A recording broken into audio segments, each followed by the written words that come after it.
नमस्कार, आप सभी का हम अपने YouTube चैनल दिनेश राजवंशी पर एक बार फिर से स्वागत करते हैं। और उत्तर प्रदेश के प्रमुख उद्योगों से संबंधित जो प्रश्न हो सकते हैं आज इस वीडियो में हम चर्चा करने वाले हैं। यह है उद्योग का पार्ट नंबर दूसरा वीडियो है, यानी पहला पार्ट बनाया जा चुका है। और यूपी के विभिन्न टॉपिक्स की बात करें तो एपिसोड नंबर 25 है, यानी 24 वीडियो बनाए जा चुके हैं। अगर आपने नहीं देखे हैं तो चैनल की प्लेलिस्ट में जाकर के उनको क्रम से देख सकते हैं। उठाइए नोटबुक और कलम और रेडी हो जाइए आज के इन इम्पोर्टेंट प्रश्नों को नोट करने के लिए जो उद्योग से संबंधित होंगे। और अंत में वीडियो के हम बात करेंगे इन इम्पोर्टेंट कमेंट्स की, जिनका आंसर आपने कमेंट बॉक्स में लिख करके भेजा है। हमारे कमेंट बॉक्स वाले प्रश्न का उत्तर क्लियर है तो बने रहिए वीडियो के अंत तक, जिससे अपना नाम और अपना एक्सप्लेनेशन आप सुन सकें, क्लियर है, और प्रेरित हो सकें और अच्छे से एक्सप्लेनेशन करने के लिए। लीजिए आपकी स्क्रीन पर आज के लिए पहला प्रश्न ये रहा। आज का पहला प्रश्न 21 प्रश्न से स्टार्ट है, क्योंकि 20 प्रश्नों की बात हम पार्ट नंबर 1 में कर चुके हैं। तो राज्य में जूट उद्योग का मुख्य केंद्र कौन सा है? ध्यान से चारों विकल्प आपकी स्क्रीन पर हैं, पहचानिए और राइट ऑप्शन हम बताते हैं। इसका राइट विकल्प है पहला विकल्प, कानपुर और गोरखपुर में जूट उद्योगों का प्रमुख केंद्र है। यानी जूट उद्योग कहां पर चलते हैं ज़्यादातर? कानपुर और गोरखपुर। अगला प्रश्न 22, उत्तर प्रदेश में मिट्टी के खिलौनों का उद्योग केंद्रित है, यानी मिट्टी के खिलौनों का प्रमुख सेंटर कौन सा जिला है? चारों विकल्पों में से कोई एक सही है, मिलाइए। क्या आपने सी ऑप्शन चुना है? आगरा। आगरा में उत्तर प्रदेश के मिट्टी के खिलौनों का प्रमुख केंद्र है, याद रखिएगा 22 का सी ऑप्शन। अगला प्रश्न आपकी स्क्रीन पर है 23, उत्तर प्रदेश का निम्न में से कौन सा शहर चिकन पर गोटे के काम व जरी के लिए प्रसिद्ध है? बहुत इंपॉर्टेंट है ये चिकन कढ़ाई। चिकन कढ़ाई नहीं दिया है पूरा, लेकिन चिकन नाम से आप पहचान चुके होंगे। ये खाने वाला चिकन नहीं है, ये जो कढ़ाई प्रसिद्ध है उत्तर प्रदेश में, चिकन कढ़ाई पर जो गोटे के काम, यानी जो बहुत बारीक बिनाई होती है या सुई धागे से जो कढ़ाई निकाली जाती है, उसकी बात हो रही है। जरी के लिए प्रसिद्ध है। कौन सा जिला? राइट ऑप्शन पहचान चुके होंगे 23 का बी ऑप्शन, लखनऊ। चिकनकारी कढ़ाई के लिए या चिकन पर गोटे के काम के लिए या जरी के लिए लखनऊ जिला यानी उत्तर प्रदेश की राजधानी प्रसिद्ध है। अगला प्रश्न आपकी स्क्रीन पर 24, उत्तर प्रदेश में दिया सलाई उद्योग, बहुत छोटे छोटे और इंपॉर्टेंट प्रश्न हैं इसलिए मिस मत कीजिए, राइट जरूर कीजिएगा। उत्तर प्रदेश में दिया सलाई उद्योग का प्रमुख केंद्र, राइट ऑप्शन है इसका ए विकल्प, बरेली। बरेली में दिया सलाई उद्योग फलता और फूलता है, याद रखिएगा दिया सलाई उद्योग को। अगला प्रश्न आपकी स्क्रीन पर है 25, ये रहा आपकी स्क्रीन पर। काष्ठ नक्काशी घरेलू उद्योग के लिए प्रदेश का कौन सा नगर प्रसिद्ध है? काष्ठ नक्काशी घरेलू उद्योग के लिए कौन सा प्रदेश का जिला प्रसिद्ध है? गोरखपुर, सहारनपुर, मेरठ या कानपुर? Right option पहचानिएगा। 25 प्रश्न का बी विकल्प सही है, सहारनपुर। कास्ट यानी लकड़ी पर डिजाइन या नक्काशी के लिए बहुत अधिक प्रसिद्ध है सहारनपुर, याद रखिए कास्ट नक्काशी घरेलू उद्योग के लिए सहारनपुर। अगला प्रश्न आपकी स्क्रीन पर 26, उत्तर प्रदेश में इलेक्ट्रॉनिक उद्योग कहां पर केंद्रित हैं? तो 26 प्रश्न का राइट ऑप्शन पहचानिए, बहुत ही इंपॉर्टेंट और सिंपल है। इलेक्ट्रॉनिक उद्योग के लिए नोएडा प्रसिद्ध है, यानी पहला विकल्प सही है। अगला प्रश्न आपकी स्क्रीन पर है 27, चीनी मिट्टी के बर्तनों के लिए निम्नलिखित में से कौन सा शहर प्रसिद्ध है? चीनी मिट्टी के लिए कौन सा शहर प्रसिद्ध है? राइट ऑप्शन चारों विकल्पों में से कोई एक है। 27 का पहला विकल्प सही है, खुर्जा। खुर्जा बुलंदशहर सुना होगा आपने, तो खुर्जा चीनी मिट्टी के बर्तनों के लिए विश्व प्रसिद्ध है, याद रखिएगा। अगला प्रश्न आपकी स्क्रीन पर 28, किस धातु के हस्तकला उद्योग के लिए मुरादाबाद को जाना जाता है? जो हैंडक्राफ्टिंग है या हस्तकला उद्योग है, मुरादाबाद किसके लिए प्रसिद्ध है? पीतल, तांबा, हीरा या स्टील? पहचान चुके होंगे ऑप्शन सुनते ही। 28 का राइट ऑप्शन है पीतल, पीतल नगरी मुरादाबाद, याद रखिएगा। अगला प्रश्न है आपकी स्क्रीन पर 29, उत्तर प्रदेश निर्यात निगम की स्थापना कब की गई? चारों विकल्प ध्यान से देखिएगा और आंसर पहचानिएगा। 29 प्रश्न का राइट ऑप्शन हम बताते हैं, इसका राइट ऑप्शन है सी ऑप्शन, 20 जनवरी 1966 को उत्तर प्रदेश निर्यात निगम की स्थापना की गई थी।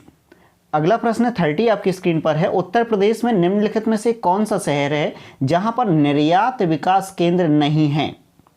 निर्यात मतलब एक्सपोर्ट करने के लिए विकास केंद्र यानी डेवलपमेंट सेंटर नहीं है, आप एक्सपोर्ट नहीं कर सकते वहां से। तो कौन सा शहर है? 4 विकल्पों में से राइट ऑप्शन पहचान लिया होगा, बी विकल्प। इलाहाबाद में कोई भी निर्यात विकास केंद्र नहीं है, जबकि आगरा, खुर्जा और मेरठ में निर्यात विकास केंद्र स्थित हैं। अगला प्रश्न 31 आपकी स्क्रीन पर है। उत्तर प्रदेश का कौन सा व्यापार कर जोन यानी जो टैक्स कलेक्ट करने वाला व्यापार जोन है, कौन जोन है जो अधिकतम व्यापार कर संग्रह करता है यानी कलेक्ट करता है? राइट ऑप्शन ध्यान से पहचानिए। व्यापार कर संग्रह सर्वाधिक कलेक्ट करता है कौन सा जोन? तो राइट ऑप्शन है 31 प्रश्न का सी विकल्प, लखनऊ जोन सर्वाधिक कर यानी टैक्स कलेक्ट करता है। 32 प्रश्न आपकी स्क्रीन पर है। उत्तर प्रदेश में उद्यमिता विकास संस्थान स्थापित किया गया। इसको याद ना रखें तो भी चलेगा क्योंकि ये कठिन है, इसे याद रखना आसान नहीं है। तो 32 प्रश्न का सी ऑप्शन सही है। 1986 अगर जिसको याद रखना है वो कर सकता है, लेकिन ऐसे प्रश्नों को संभालिए नहीं, इनसे अच्छा है और सिंपल प्रश्न संभाल सकते हैं आप। तो 32 का सी ऑप्शन ध्यान रखिएगा अगर रखना चाहें तो। अगला है 33 प्रश्न। उत्तर प्रदेश में उद्यमिता विकास संस्थान का मुख्यालय, ऐसे प्रश्न जरूर आपको संभालने होंगे। तो उद्यमिता विकास संस्थान का मुख्यालय कहां पर है? 33 प्रश्न का बी विकल्प, लखनऊ में है ये आपका सेंटर। अगला प्रश्न आपकी स्क्रीन पर है 34। किस निगम को वर्ष 2018 यूपीसीडा में विलय कर दिया गया? किस निगम को यूपीसीडा के तहत 2018 में विलय कर दिया गया है, सम्मिलित कर लिया गया है? 34 प्रश्न का राइट ऑप्शन है डी विकल्प, उत्तर प्रदेश राज्य औद्योगिक विकास लिमिटेड को आपका यूपीसीडा के अंतर्गत सम्मिलित कर दिया गया है या विलय कर लिया गया है। अगला प्रश्न 35 आपकी स्क्रीन पर है। उत्तर प्रदेश में उद्योग बंधु का उद्देश्य क्या है? ये उद्योग बंधु बनाए जा रहे हैं, उनका उद्देश्य क्या है? चारों विकल्प ध्यान से देखिएगा और राइट ऑप्शन हम बताते हैं। इस प्रश्न का 35 का राइट ऑप्शन है बी विकल्प, औद्योगिक इकाइयां यानी इंडस्ट्रीज यूनिट को समयबद्ध स्थापना सुनिश्चित करना उद्योग बंधुओं का उद्देश्य है। अगला प्रश्न आपकी स्क्रीन पर है 36। लखनऊ औद्योगिक विकास प्राधिकरण लीडा, ध्यान से देखिए लीडा पूछ लिया गया है, ये लीडा औद्योगिक लखनऊ औद्योगिक विकास प्राधिकरण लीडा की स्थापना किन 2 शहरों को मिलाकर की गई? 36 प्रश्न का बी ऑप्शन, लखनऊ और उन्नाव। आपको ये याद होंगे दोनों ज्वाइंट जिले हैं यानी जुड़े हुए हैं, लखनऊ और उन्नाव ये आपका लीडा के अंतर्गत आते हैं यानी लखनऊ औद्योगिक विकास प्राधिकरण के अंतर्गत आते हैं। अगला प्रश्न आपकी स्क्रीन पर 37। उत्तर प्रदेश में डीजल लोकोमोटिव वर्क्स निम्नलिखित में से किस स्थान पर है? उत्तर प्रदेश में डीजल लोकोमोटिव वर्क्स निम्नलिखित में से किस स्थान पर है? राइट ऑप्शन ध्यान से, आसान है, पढ़ा हुआ है और आया भी है प्रश्न में पेपर में, इसलिए 37 का राइट ऑप्शन पहचान चुके होंगे सी ऑप्शन, बनारस में लोकोमोटिव वर्क्स या डीजल इंजन बनाए जाते हैं। क्लियर है। अगला प्रश्न 38 आपकी स्क्रीन पर। ट्रांसफार्मर बनाने का केंद्र यूपी में कहाँ है? ध्यान से, ये जो ट्रांसफार्मर होते हैं उनका सेंटर कहाँ पर है? इसका राइट ऑप्शन पहचानिए 38 का पहला विकल्प सही है, झांसी। झांसी में ट्रांसफार्मर बनाए जाते हैं। अगला प्रश्न आपके स्क्रीन पर है 39। उत्तर प्रदेश में तेल शोधन कारखाना, ये कई बार बताया गया है और प्रश्न में बहुत बार पूछा गया है एग्जाम्स में। तो तेल रिफाइनरी कहां पर खुली हुई है यूपी में? तो 39 प्रश्न का पहचान चुके हैं, ऑप्शन नंबर बी सही है, मथुरा तेल शोधनशाला। क्लियर है। अगला प्रश्न आज की वीडियो का अंतिम प्रश्न रहेगा, ये 40 प्रश्न। उत्तर प्रदेश में सॉफ्टवेयर तथा बिजनेस प्रोसेस आउटसोर्सिंग उद्योग का सबसे बड़ा केंद्र कहाँ स्थित है? ये कठिन है प्रश्न लेकिन आता है, तो इसको यहाँ नोट कीजिएगा। उत्तर प्रदेश में जो सॉफ्टवेयर तथा बिजनेस प्रोसेस आउटसोर्सिंग उद्योग का सबसे बड़ा केंद्र कहाँ स्थित है? राइट ऑप्शन पहचान चुके होंगे, नोएडा, जो आपका बहुत ही आधुनिक नगर के रूप में डेवलप्ड किया जा रहा है नोएडा को, ये आपका इम्पोर्टेंट रहेगा शहर। तो इसका राइट ऑप्शन नोट कर लिया होगा आपने। अब बात करते हैं आपके द्वारा जो कमेंट बॉक्स वाले प्रश्न का उत्तर प्रदान किया गया था, कल वाले कमेंट बॉक्स वाले प्रश्न का। लीजिए आपकी स्क्रीन पर बहुत ही प्यारा कमेंट आ चुका है। कल हमने आपसे पूछा था भारत देश के 11वें नंबर के राष्ट्रपति कौन हैं और उनके बारे में एक्सप्लोर कीजिए जानकारी जितनी आपको मालूम हो। तो इसका सबसे इंपॉर्टेंट और सबसे अच्छा कमेंट प्रदान किया है विपुल ओमरे जी ने। इसको हम एक्सप्लेन करते हैं, पढ़ते हैं ध्यान से और आप आंसर और अच्छे से क्लियर हो जाएंगे। ध्यान से देखिएगा लाइन क्या लिखी हुई है विपुल ओमरे जी ने। भारत के 11वें राष्ट्रपति APJ Abdul Kalam, doctor APJ Abdul Kalam जी को मिसाइल मैन के नाम से भी जाना जाता है। एपीजे अब्दुल कलाम का पूरा नाम लिखा है इन्होंने अबुल पाकिर जैनुलाब्दीन अब्दुल कलाम। ये नाम कई बार पूछा गया है। उनका जन्म रामेश्वरम तमिलनाडु में हुआ था। उन्होंने भौतिकी और एयरोस्पेस इंजीनियरिंग में स्टडी की है, अध्ययन किया है। उन्हें बैलिस्टिक मिसाइल और लॉन्च वाहन प्रौद्योगिकी के विकास पर उनके नाम के लिए मिसाइल मैन शब्द प्रयोग किया जाता है।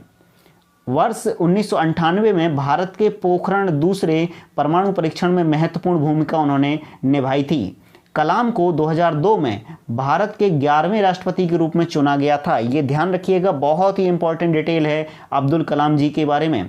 वर्ष 1981 में पद्म भूषण और 1990 में इसरो और डीआरडीओ के साथ उनके काम के लिए पद्म विभूषण सम्मान भी दिया गया था और सरकार और वैज्ञानिक सलाहकार के रूप में सरकार ने इनको सम्मानित किया था। और देखें अगर डिटेल को तो बहुत अच्छी डिटेल भेजी है, पूरी विस्तृत जानकारी। 1997 में इन्हें सर्वोच्च सम्मान भारत रत्न से भी सम्मानित किया गया डॉक्टर एपीजे कलाम साहब को। और देखिएगा डिटेल यहाँ पर उनकी विस्तृत जानकारी विपुल ओमरे जी ने दी है।